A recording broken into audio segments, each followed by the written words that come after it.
نبی علیہ السلام کو یتیموں سے کتنی محبت تھی۔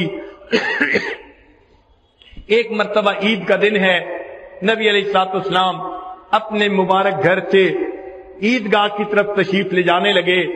مکہ مکرمہ کی گلی کے اندر کچھ بچے کھیل رہے تھے، نہائے دھوئے ہوئے تھے، اچھے کپڑے پہنے ہوئے تھے، اور آپ صلی اللہ علیہ وسلم جب قریب سے گزرے سب نے سلام کیا۔ جب آپ صلی اللہ علیہ وسلم آگے گئے، ایک بچے کو دیکھا، کپڑے بھی میلے ہیں، چہرے پہ بھی اداسی ہے، خاموش بیٹھا ہوا ہے۔ نبی علیہ السلام کے بڑھتے قدم رک گئے۔ آقا صلی اللہ علیہ وسلم نے پوچھا، اے بچے تو کون ہے؟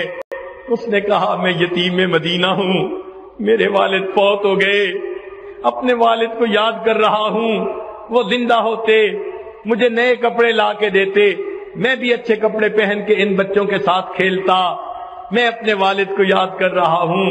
نبی علیہ السلام نے فرمایا، اچھا تم میرے ساتھ آؤ۔ چنانچہ آپ صلی اللہ علیہ وسلم نے اس یتیم بچے کو اپنے ساتھ لیا۔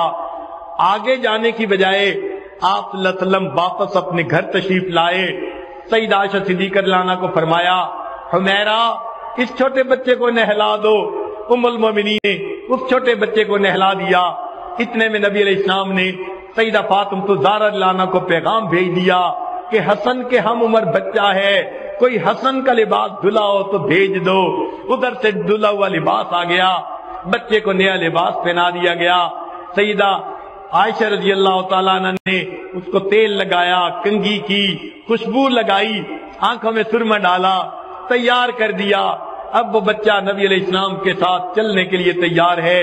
اللہ کے حبیب صلی اللہ علیہ وسلم اس سے سوال کرتے ہیں، تو اپنے والد کے ساتھ عید پڑھنے جاتا تھا؟ جی میں جاتا تھا۔ وہ کیسے لے کے جاتے تھے؟ اپنے والد کے کندھوں پہ سوار ہو کے جاتا تھا۔ نبی علیہ السلام نیچے بیٹھ جاتے ہیں، بچے کو کہا، آؤ تم یتیم ہو میرے۔ نبی علیہ السلام نیچے بیٹھ جاتے ہیں، بچے کو کہا، آؤ تم میرے کندھوں کے اوپر بیٹھ جاؤ۔ وہ بچہ نبی علیہ السلام کے مبارک کندھوں پر بیٹھ جاتا ہے۔ اللہ کے حبیب صلی اللہ علیہ وسلم اس یتیم بچے کو کندھوں پر بٹھا کر باہر تشریف لاتے ہیں۔ وہ جو بچے باہر کھیل رہے تھے وہ بڑے حیران ہیں، یہ بچہ اکیلا رو رہا تھا، کوئی پوچھتا نہیں تھا۔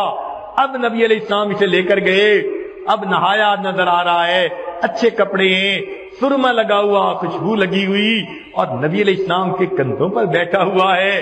تو لڑکوں نے آنکھوں میں اشارے سے پوچھا، کیا معاملہ ہے؟ اس یتیم بچے نے دور سے کہا کہ اللہ کے حبیب صلی اللہ علیہ وسلم نے مجھے اپنا بیٹا بنا لیا۔ جب اس نے یہ کہا تو جو بچے تھے ان میں سے ایک بچے نے ٹھنڈی سانس لی اور کہنے لگا، کاش میں بھی یتیم ہوتا اور اللہ کے حبیب صلی اللہ علیہ وسلم مجھے بھی اپنا بیٹا بنا لیتے۔ میرے آقا صلی اللہ علیہ وسلم نے انسانیت کو سبق دے دیا۔ لوگوں، اکثر لوگ تو یتیموں کے مال ہڑپ کر جاتے ہیں، یتیموں کے لیے جو ہے وہ ظالم بن جاتے ہیں، لیکن دیکھو میں دنیا میں ہر ایک کے لیے شفقت اور رحمت بن کے آیا ہوں۔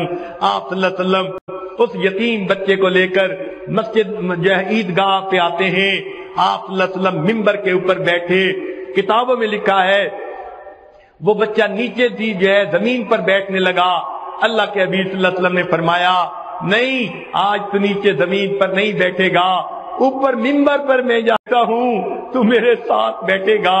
اس بچے کو آپ صلی اللہ علیہ وسلم نے اپنے قریب بٹھا کر پھر درس دیا۔ فرمایا، لوگو اگر کوئی یتیم بچے کے سر پر شفقت کا ہاتھ رکھتا ہے، سر کے نیچے جتنے بال ہوتے ہیں اللہ اتنے بالوں کے برابر نیکیاں اس بندے کے نام اعمال میں لکھ دیتے ہیں۔ آقا نے اپنا ہاتھ اس یتیم بچے کے سر پر رکھ کر یہ بات سنائی۔ آقا صلی اللہ علیہ وسلم کو یتیموں سے اتنی محبت تھی۔ اللہ تعالی ہمیں بھی غریبوں، مسکینوں، یتیموں کے ساتھ سچی محبت عطا فرمائے اور دنیا نبی علیہ السلام کے خلق کا نمونہ بن کر رہنے کی توفیق